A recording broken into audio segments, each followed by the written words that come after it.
السلام علیکم ورحمۃ اللہ. لا حول ولا قوة الا باللہ. حسبنا اللہ ونعم الوکیل. یا حی یا قیوم برحمتک استغیث. لا الہ الا انت سبحانک انی کنت من الظالمین. ربنا آتنا من لدنک رحمہ وہیئ لنا من امرنا رشدا. اللهم صل على محمد وعلى آل محمد وأصحاب محمد وأزواج محمد وأمة محمد أجمعين إلى يوم الدين آمين. الحمد لله رب العالمين والصلاة والسلام على سيد الأنبياء والمرسلين وعلى آله وأصحابه أجمعين إلى يوم الدين. الحمد للہ آج 5 نومبر 2023 کو سنڈے کے دن ہمارا یہ پبلک سیشن نمبر 119 نمبر انشاءاللہ ہوگا. آپ کے یہ سوالات ریئل ٹائم پرچیوں کی شکل میں میرے پاس آ چکے ہیں. انشاءاللہ انہیں بھی ہم بعد میں ڈسکس کریں گے. پہلے کرنٹ افیئر کے طور پر پچھلے ویک کا ایک بڑا سینسٹیو ٹاپک جو کافی وائرل ہوا سوشل میڈیا کے اوپر، اگرچہ میرا کوئی ارادہ نہیں تھا کہ اسے ٹاپک بنایا جاتا، لیکن چونکہ اس کے ساتھ اتنے عقائد جڑ گئے اور ہر شخص نے آ کے، خواہ اس کا تعلق کسی مذہبی بیک گراؤنڈ سے ہو یا کسی لبرل بیک گراؤنڈ سے ہو، سب نے آ کے اپنا لچ فرائی کیا ہے، اس میں اپنا حصہ ڈالا ہے. تو پھر میں نے ارادہ کیا کہ اس کو ہم ڈسکس کر لیتے ہیں. اور وہ ہمارے جو ممدوح ہیں مولانا طارق جمیل صاحب حافظہ اللہ تعالی،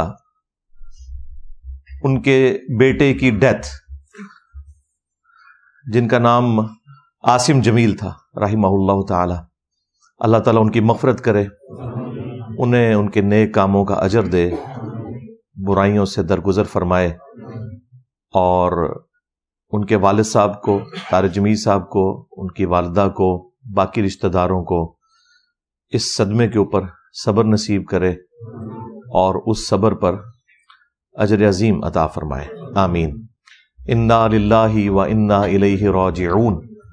اللہم اجرنی فی مصیبتی و اخلف لی خیرا منہا. آمین. پچھلے سنڈے کو یہ خبر شام کے وقت کہیں وائرل ہوئی. اس وقت تک ہمارا یہ پبلک سیشن تو آپ کو پتہ ہے مکمل ہو چکا تھا. مجھے یہ عشاء کے وقت پتہ چلا.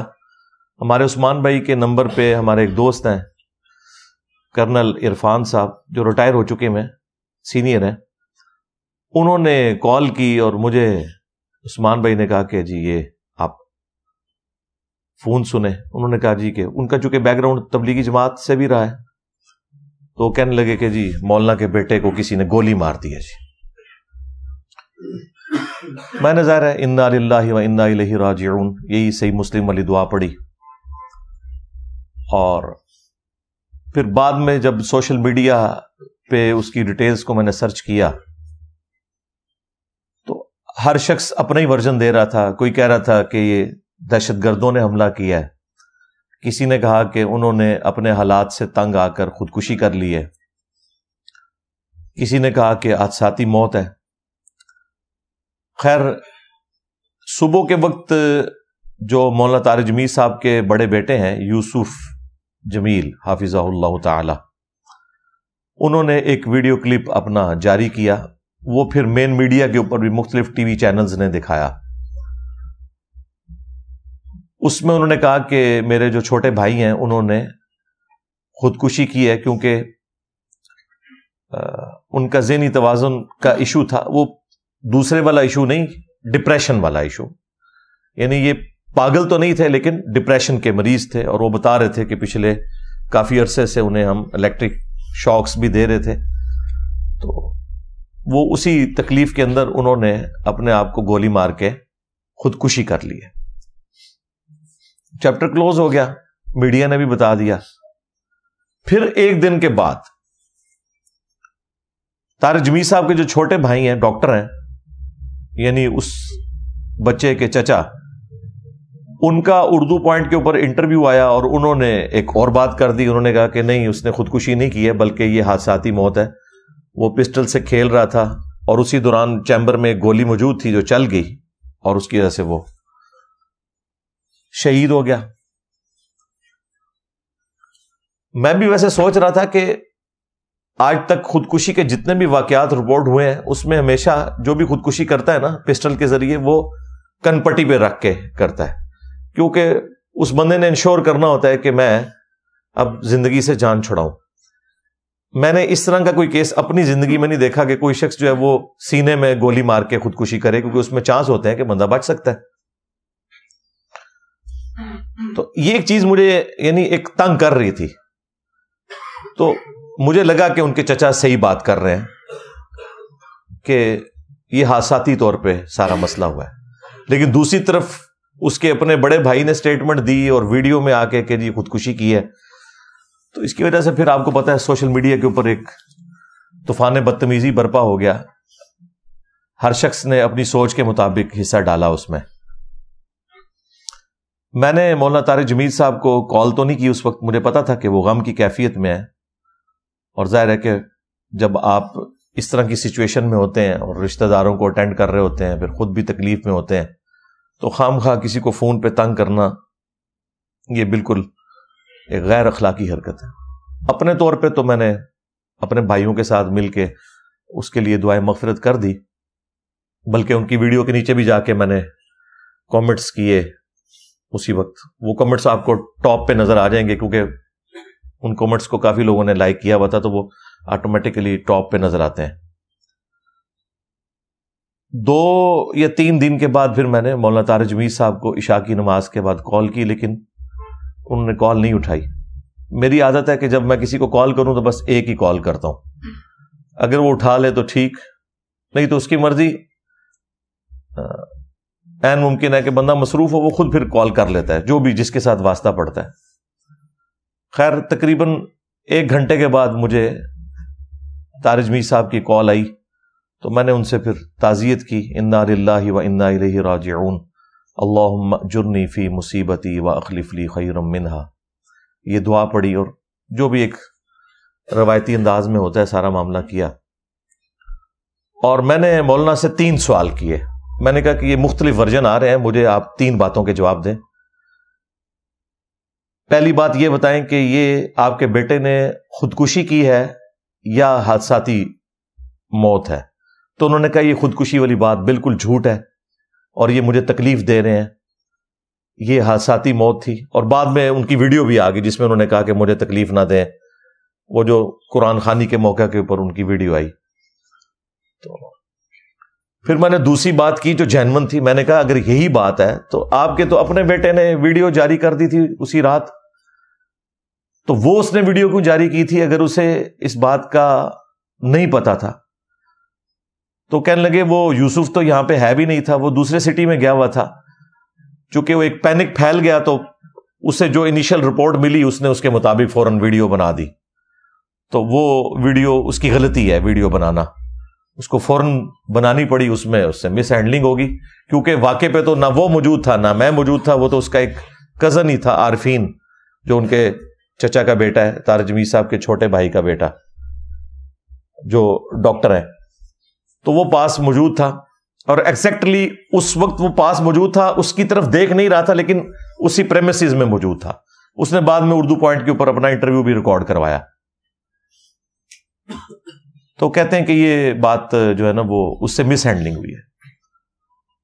پھر میں نے تیسری بات ان سے یہ پوچھی کہ اگر آپ کو یہ پتا تھا کہ وہ ڈپریشن کا مریض ہے اور یہ سب کچھ ہے اور آپ کے سارے قریبی لوگوں کو پتا ہے، تو اس چیز کا تو کوئی تک نہیں بنتا کہ اگر اس نے پسٹل مانگی ہے تو وہ آپ کا گارڈ یا جو بھی تھا وہ اسے پسٹل پکڑا دیتا، جبکہ پتا ہے کہ وہ اس طرح کی کوئی ایکٹیویٹی کر بھی سکتا ہے.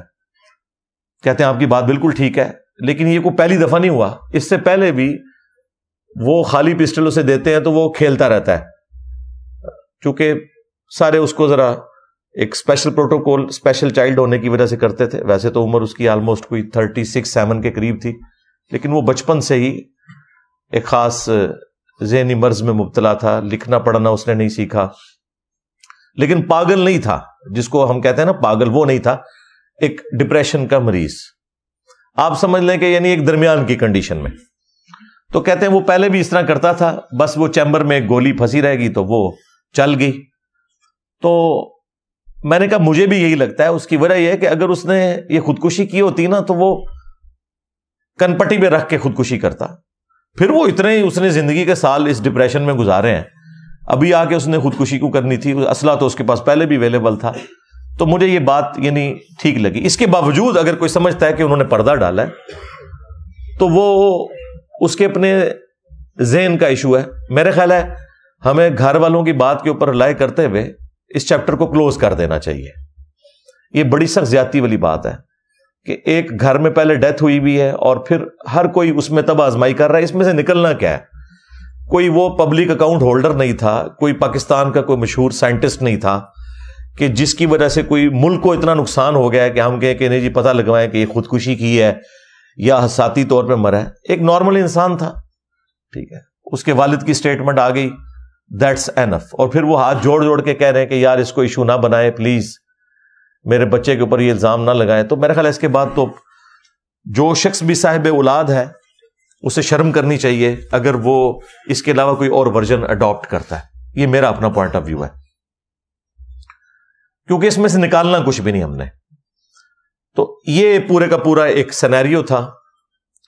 اور ان ساری باتوں کے بعد میں نے اس چیپٹر کو 3-4 دن پہلے کلوز کر دیا کہ ٹھیک ہے بات ہوگی.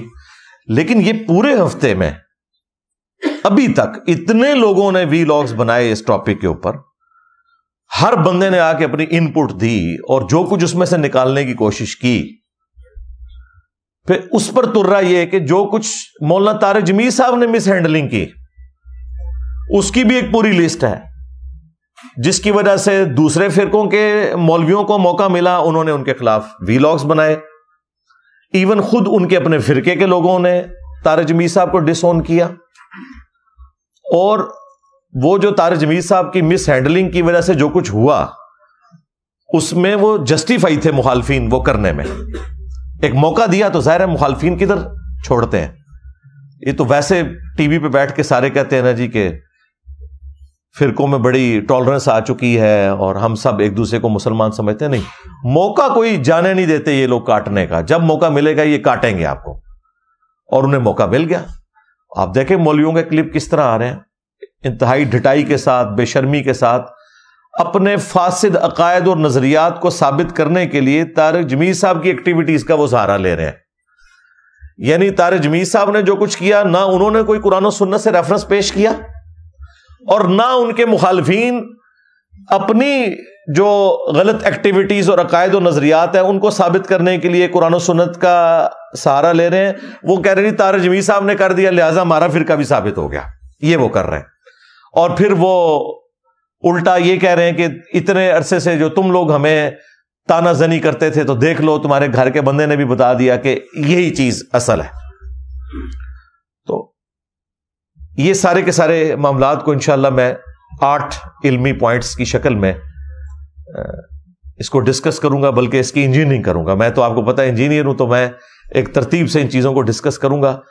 ہمیں ایک موقع ملا ہے کہ ہم لوگوں کے سامنے حق بات رکھیں اس چیز کو سینٹرڈ کرتے ہوئے. میری یہ گفتگو کوئی ویورشپ کے لیے, کوئی مشہوری کے لیے نہیں. میرے زیادہ کیڑا مشہور ہے, ہاں, تو یہ کسی چیز کے لیے نہیں ہے.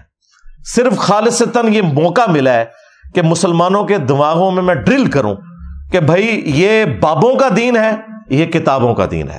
مرنے سے پہلے اے مسلمان کر لے اس پہ غور. کتابوں کا خدا اور ہے, بابوں کا خدا اور. کتابوں کا پیمبر اور ہے, بابوں کا پیمبر اور. اگرچہ فرقوں کے بابے بھی اسی اللہ رسول کے ماننے والے ہیں عز و جل و صلی اللہ علیہ وآلہ وسلم, لیکن جو انہوں نے آپ کو دین سکھایا وہ ان کی ذاتی اختراع تھی. کتاب و سنت سے ان کا کوئی لینا دینا نہیں ہے. تو یہ ایک موقع ہے کہ آپ تک بات پہنچائی جائے. تفصیل میں جانے سے پہلے ایک دفعہ دروشی پڑھ لیں. اللہم صلی علی محمد وعلی آل محمد واصحاب محمد وازواج محمد وامت محمد اجمعین الی یوم الدین آمین۔ علمی پوائنٹ نمبر 1، جو لوگ اس بات کے اوپر اصرار کر رہے ہیں کہ ان کے بیٹے نے خودکشی کی، اسی کی پلی لیتے ہوئے پھر وہ طارق جمیل صاحب کے اوپر اٹیک کر رہے ہیں کہ دیکھیں جی یہ بیٹے کی انہوں نے تربیت کی تھی، پوری دنیا میں تبلیغ کرتے ہیں اور اپنے گھر کی حالت یہ ہے۔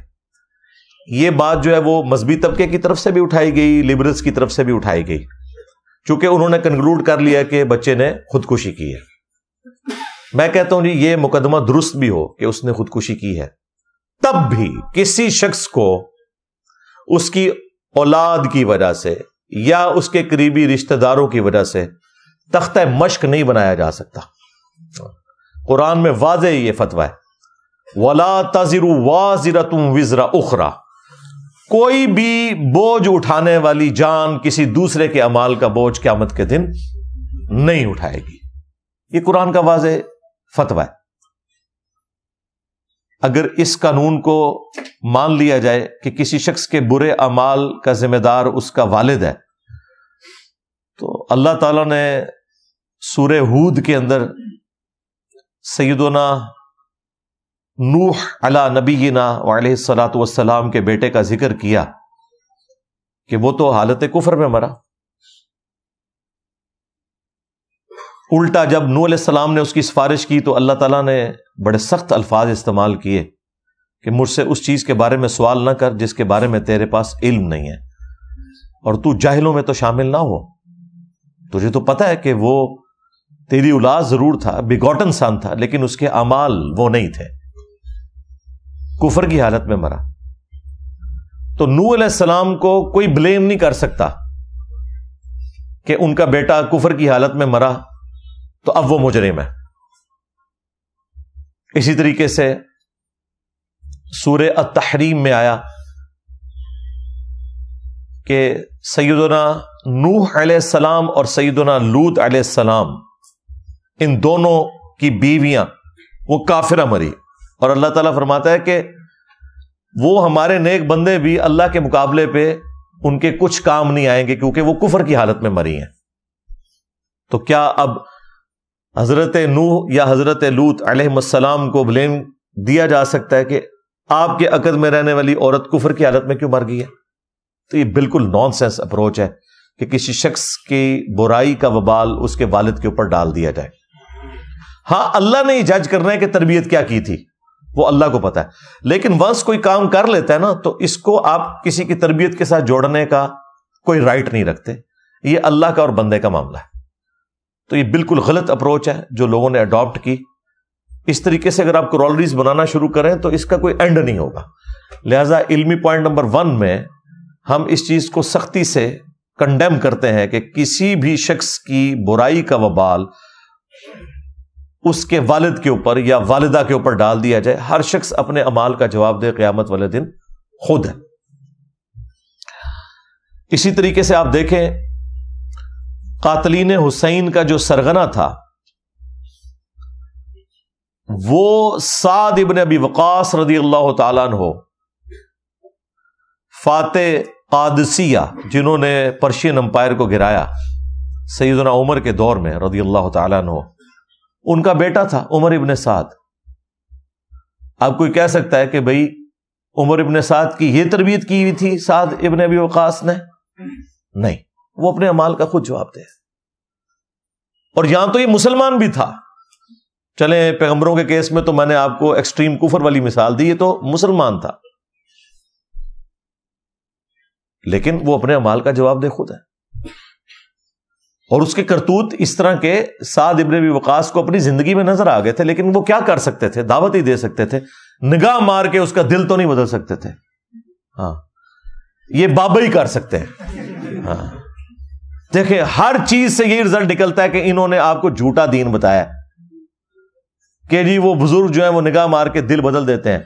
بھئی پیغمبر تو اپنی اولاد کا دل نہیں بدل سکے، سعد ابن ابی وقاص تو اپنے بیٹے کا دل نہیں بدل سکے، تو باب شاہی کوئی نہیں۔ ہاں ہر چیز سے یہی رزلٹ نکلتا ہے کہ بابت شاہی کوئی نہیں.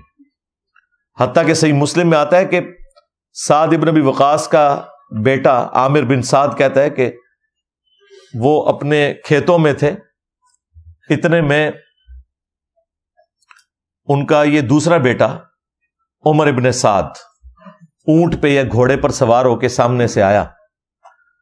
تو سعد ابن ابی وقاص نے اس کو دیکھتے ہی کہا کہ اے اللہ، اس سوار کے شر سے میں تیری پناہ میں آتا ہوں. اپنے بیٹے کے بارے میں کہہ رہے ہیں، ابھی کربلا ہوئی نہیں، یہ بہت پہلے کی بات ہے، کیونکہ سعد ابن ابی وقاص تو 56 ہجری میں فوت ہو گئے، کربلا ہوئی ہے 61 ہجری میں. تو اگر ان کی زندگی کا آخری واقعہ بھی ہو یہ، تب بھی ایٹ لیسٹ یہ 5 سال پہلے بات ہے واقعہ کربلا سے.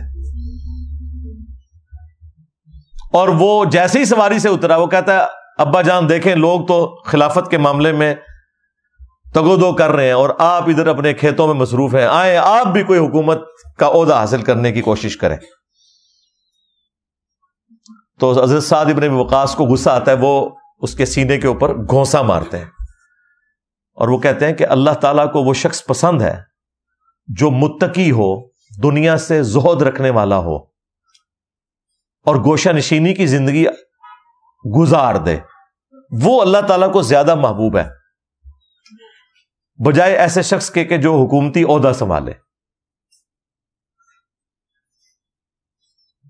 یہ گوشہ نشینی سے مراد وہ جنگلوں کے پتے کھانا نہیں ہے. ہاں آپ کو کہتے ہیں عبد القادر جیلانی جو 40 سال تک جنگلوں کے پتے کھاتے رہے.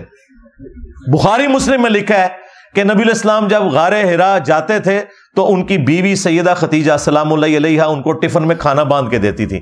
آپ کے بابے کئی سال تک کچھ کھائیں پیئے نہ، اور ہمارے نبی صلی اللہ علیہ وآلہ وسلم تھوڑی دیر کے لیے غار حرا جائیں تو گھر سے اپنا کھانا لے کے جائیں. تو پھر ہم یہ کہنے میں حق بجانے میں نہیں ہے کہ میرے نبی سا ہے ہی کوئی نہیں، تیرے بابے تھے شاہی کوئی نہیں. اس کا مطلب جھوٹ بولا ہے تم لوگوں نے. ہر واقعے سے، ہر آیت سے، ہر حدیث سے یہ رزلٹ نکلتا ہے کہ نبی کے جیسا ہے ہی کوئی نہیں، بابے تھے شاہی کوئی نہیں. علمی پوائنٹ نمبر 2، اور وہ ہے کہ کیا اس بچے کی موت حادثاتی تھی یا خودکشی والی. تو اس کے اوپر چونکہ میں اپنے ابتدائیہ میں ڈسکس کر چکا ہوں کہ میری خود بات ہوئی ہے طارق جمیل صاحب سے، انہوں نے کہا کہ نہیں یہ حادثاتی موت تھی. میرے بچے یوسف جمیل نے بس پینک میں آ کے اس وقت ایک ویڈیو بنا دی، اس کی وجہ سے یہ سارا معاملہ آگے چل پڑا. اگر خودکشی کرنی ہوتی تو کن پٹی پہ مار کے کرتا ہے. یہ سینے پہ جو گولی لگی اور ایکسیسو خون نکلنے کی وجہ سے وہ شہید ہو گیا، تو یہ حادثاتی طور پہ ہوا. ڈپریشن کا مریض بھی تھا اور وہ اکثر پسٹل سے کھیلتا تھا، وہ اسی وجہ سے گارڈ نے اس کو دے دی، لیکن گارڈ کو پتا نہیں تھا کہ ایک گولی اس میں چیمبر میں پھنسی ہوئی ہے اور وہ چل گئی. لہٰذا اس چیپٹر کو اب کلوز کر دیں. جبکہ طارق جمیل صاحب نے ہاتھ جوڑ کے یہ کہا ہے کہ خدا کے لیے میرے بچے کو بار بار یہ نہ کہیں کہ اس نے خودکشی کی ہے، مجھے آپ تکلیف دے رہے ہیں، تو میرا خیال ہے اس چیپٹر کو کلوز کر دینا چاہیے. علمی پوائنٹ نمبر 3 اسی سے جڑا ہوا کہ طارق جمیل صاحب نے بتایا کہ وہ ڈپریشن کا مریض تھا اور بچپن سے اس کی حالت تھی، لکھنا پڑھنا اس نے نہیں سیکھا ہوا تھا، وہ حروف کی پہچان ہی نہیں کر سکتا تھا. یہ ایک باقاعدہ دماغی مرض ہے. یہ اس طرح کا ذہنی توازن بگڑنا نہیں ہے جس میں انسان کو کسی چیز کی بھی ہوش نہیں رہتی. اس نے کئی پارے قرآن کے زبانی یاد کیے ہوئے تھے سن کے، کرائمنگ پاور تھی. تو اس طرح کے جو کوئی ذہنی مریض ہوں ان کے بارے میں شرعی حکم یہ ہے. صحیح بخاری میں تعلیقاً امام بخاری ایک چیپٹر کی ہیڈنگ میں یہ حدیث لے کے آئے ہیں، سیدنا علی ابن ابی طالب کا قول، اور اس کی پوری سند بھی خود مولا علی علیہ السلام سے روایت ہوئی ہے. رسول اللہ صلی اللہ علیہ وآلہ وسلم کا فرمان سنن ابن ماجہ میں کہ 3 لوگوں سے اللہ تعالیٰ نے قلم اٹھا لیا، ان کے اوپر کوئی گرفت نہیں ہے. پہلا شخص جو مجنون ہو، پاگل ہو، ذہنی توازن اس کا بگڑ گیا ہو. دوسرا وہ شخص جو سویا ہوا ہے، اس کو تو ہوش نہیں ہے. اور تیسرا جو چھوٹا بچہ ہے، نابالغ بچہ ہے، جسے ابھی حق اور باطل میں اس طرح کی تمیز نہیں ہے، تو اس کے اوپر اللہ تعالیٰ گرفت نہیں فرمائے گا۔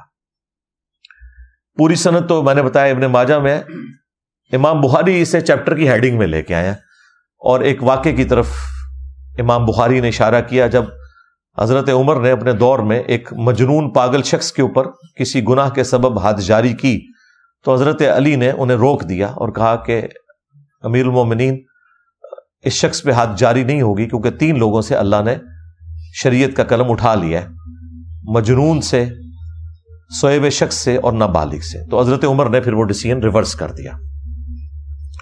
لہذا جو لوگ بھی ذہنی توازن کے اعتبار سے ڈسٹرب لوگ ہیں، ان کے اوپر شریعت کے کوئی بھی احکامات اس حوالے سے نہیں لگتے، اور یہی وہ چیز ہے جو یہ اپنے بزرگ بابوں کے لیے بھی پلی لیتے ہیں، اور وہ کہتے ہیں کہ ہمارے بزرگ بابے جو تھے نا، وہ اللہ کی محبت میں ایسے غرق ہو جاتے تھے گویا کہ وہ مجنون ہیں، قلندر ہیں، پاگل ہیں، اس لیے ان سے شریعت کا قلم اٹھ جاتا ہے۔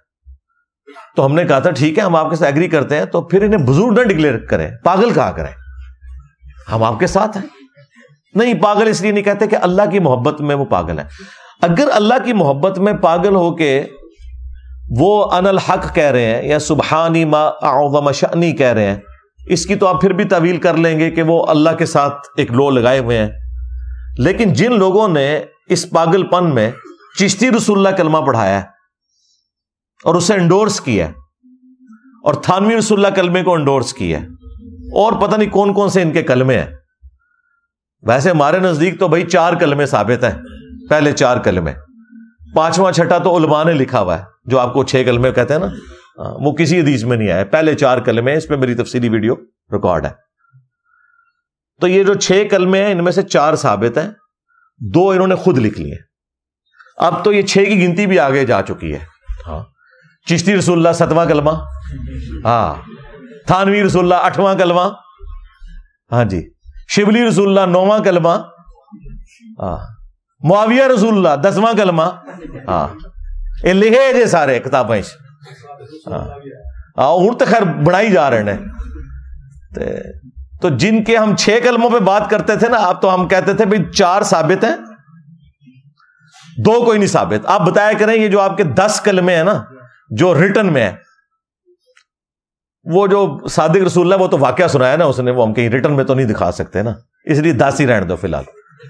تو 10 کلمے نا تواڈے، وہ 4 ہی ثابت نے، ہاں، پہلے 4، باقی 6 کلمے جڑے نے تسی خود ہی بنائے نے، ان میں سے 2 تو چلیں آپ کہہ لیں کہ ایک دعائیہ انداز میں یا جس انداز میں بھی ہیں، آخری 4 کلمے تو ویسے ہی فراڈ جے، چشتی رسول اللہ، تھانوی رسول اللہ، شبلی رسول اللہ تے معاویہ رسول اللہ، یہ تو کوئی ثابت نہیں جائے۔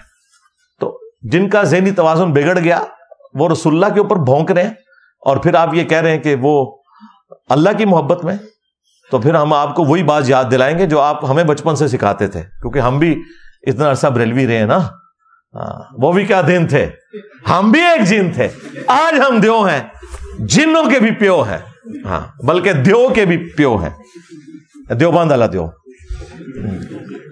اور اے پیو بگوٹن والا نہ سمجھیو، یعنی روحانی طور پہ استاد کی شکل میں۔ تو یہ کہتے تھے با خدا دیوانہ باش، با محمد ہوشیار، دیوانگی صرف اللہ کے لیے چلے گی، اگر محمد صلی اللہ علیہ وآلہ وسلم کے بارے میں کوئی بات کی کسی دیوانے نے، کسی مجذوب نے، کسی کلندر نے، کسی مجنون نے، ہم اسے کافر ڈکلیئر کریں گے۔ تو یہ سارے بکواسیات جو ہم بار بار ہائی لائٹ کرتے ہیں ان کے بزرگوں کے، وہ رسول اللہ صلی اللہ علیہ وآلہ وسلم کے اوپر انہوں نے ختم نبوت کے اوپر ڈاکہ مارا ہے، ان کی عصمت کے اوپر حملہ کیا ہے، ان کی ذات سے متعلق یہ ساری گستاخیاں ہیں۔ خیر یہ ٹاپک الگ سے ہے، لیکن میں نال چونڈی وڈاں گا، چھڈاں گا نہیں تانوں میں، ہاں، اس زخم میں تھوڑا چھلدا رہنا ہے، کیونکہ اسی زخم کو چھیلنے کی وجہ سے ہی الحمدللہ اتنی بڑی دنیا میں چینج آئی ہے۔ آپ جتنا پروپیگنڈا کر سکتے ہیں کریں، ہمیں کوئی فرق نہیں پڑتا۔ آپ مجھے ریئل ٹائم آپ میں سے لوگ بتائیں کتنے لوگ ہیں جنہیں میرا تعارف نیگیٹو ہوا تھا، ہاتھ کھڑا کریں۔ تو یہ ان بزرگوں کی برکات ہے نا۔ پی گیا جو تھوڑے بزرگوں وہ پی گیا جے، اینا جا کلپ جانا نا، لوگ کہتے ہیں کیڑا وہ پی گیا جڑا۔